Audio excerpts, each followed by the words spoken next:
Hi guys, today we will talk about how to choose who can see profile discovery using email address on your LinkedIn app. We will go to figure out this solution or know how you can do that on your LinkedIn app. So just go up here, you will click here on this picture, then it's going to show for you a window like this. Then you just click here on settings and you come to settings window here, just switching to show for your window like this, and you click here on visibility.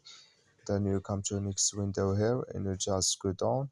Then you come here to profile discovery using email address. You will click here, then it's going to take you here, and here you can choose who can see your profile discovery using email address. I wish know you I give it, that's all. So just follow these ways and it's going to work with you. So thank you for your watching. Don't forget to support us by like and subscribe.